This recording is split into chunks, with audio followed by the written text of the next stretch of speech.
This morning we got a special opportunity to hear from Anastasia about the work she's doing in Quito, Ecuador. And it's fascinating the work that God is doing through her there. So she's going to give us an update, and then I'll come back to share a little bit about the Gospel of John with you today. Please welcome Anastasia.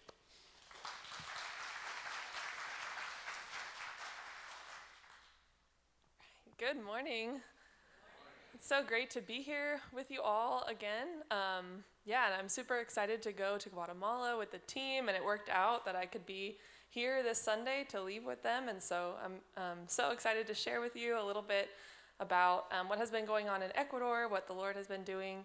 I have been there for almost 5 years now. I live in Quito, and I work with a nonprofit called End Slavery Ecuador that we are serving women in prostitution in Quito. One of the things that we do is connecting with the women through outreach, where we go to the historical center of Quito where they're working on the streets. We talk with them, we pray with them, give them a chance to be heard, and a little lighthearted conversation during their day, and build relationships through that consistency as we go every week to talk with them. But in the historical center of Quito, let's see, there we go. That's one picture from one of the areas in the historical center. It feels spiritually heavy and dark, not just because of these women and what goes on there, but there's a lot of people searching for things, searching for the truth, and I think the enemy uses those things to find a foothold, and so it feels spiritually heavy and spiritually dark. But I was reminded reading this verse again recently that we don't wrestle against flesh and blood, but against rulers, the authorities, the cosmic powers over this present darkness, and against the spiritual forces of evil in the heavenly places.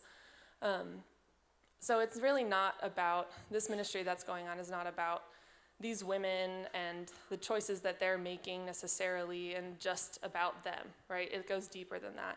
It's about the spiritual battle going on. And we know that in Jesus, he has already conquered, he has already won the battle, and we are so incredibly grateful, but there is a battle still going on. As we walk with these women, we are aware of that, and I want to share a little bit about one way that we go about this wrestling. It's part of a program that we have called the Personal Development Plan, or PDP. And we work with our women in 4 different areas. We want to support them holistically because we know that the spiritual battle is one aspect, but there are other things going on. And so we try to support them in their spiritual growth first and foremost through discipleship.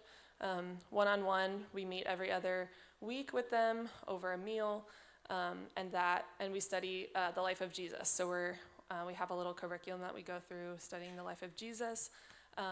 And then we also support them in mental health. If they are interested in counseling and therapy, we can connect them to resources for that. And then for education and employment, really poverty and lack of opportunities is a big reason why they end up where they are. So we want to support them in any way that we can to maybe it's finishing their high school degree, maybe it's taking a course in beauty so they can work at a salon, or cooking or baking so they can find another job. So we try to support them holistically in all these different ways, but the foundation is our discipleship and this spiritual battle that's going on. And we know that if a woman has a real encounter with Jesus, that's going to transform her life, right? So that's the most important thing. And I want to share a story about one of these women who's actually in discipleship with me. I'll set that for a second. Her name is Inez, and she's actually one of the first women that I met when I started working for End Slavery Ecuador. Back in 2023, I met her at an event that we had, and she just turned 63. It's maybe not the picture that we typically have of women in prostitution, right? But she has one son who's 36, And she's basically been in and out of prostitution since she was 18. So since the time that I've known her, she has struggled with depression, mental health. Especially at the beginning when I met her, she always talked about things in a pretty negative way. She's had health issues as well, so, always talking about, well, this is wrong and this is wrong, and, talking about I had these suicidal thoughts, and just everything felt really dark and heavy. And her situation seemed so hopeless sometimes. But despite all that, we always saw this desire that she had to leave prostitution, to find another job, to do something different. And so we kept walking alongside with her. Back in 2023, we had a different program that we were trying to launch, and we invited her to be part of that. She came to the first meeting and then didn't really come after that. We were like, okay, that's fine. We want to support you in what you want. We don't want to force you to do something. And then that program didn't really work out. We created this personal development plan. We started discipleship. And not long after that, I invited her to be part of discipleship. This was about a little over a year ago.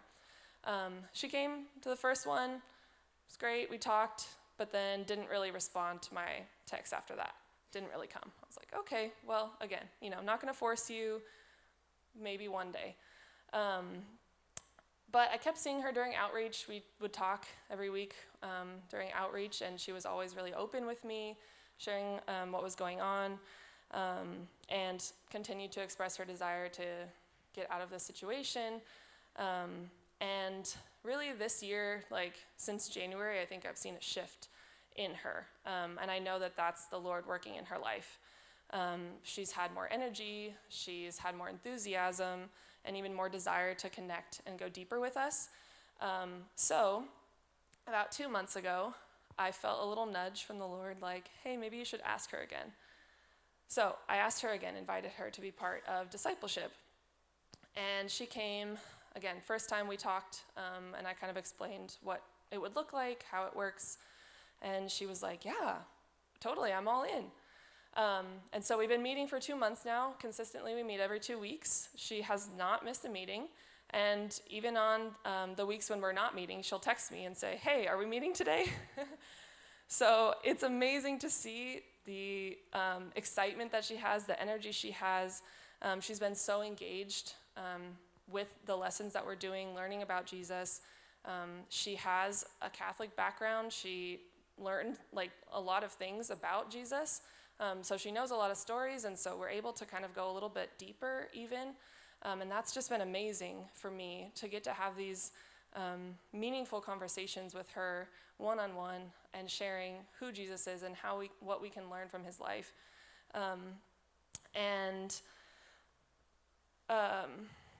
So even just in these few months, I've seen her energy shift to being more positive.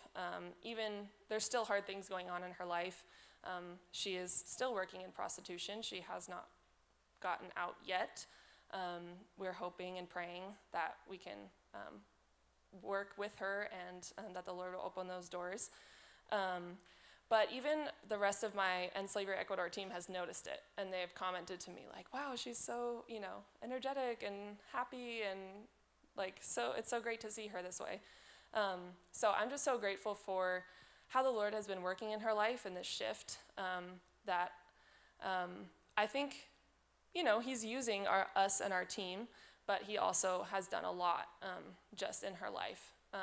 And so I'm so grateful to get to be a part of that and get to see how he's working.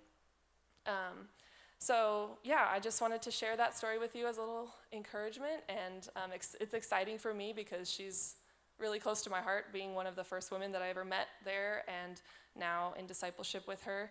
I'm looking forward to keeping you updated on her as things go along. But I also just wanted to say to you guys, thank you so much for your support and how you have been a witness to me and what the Lord is doing in my life and through me in Ecuador, how you've supported me so generously.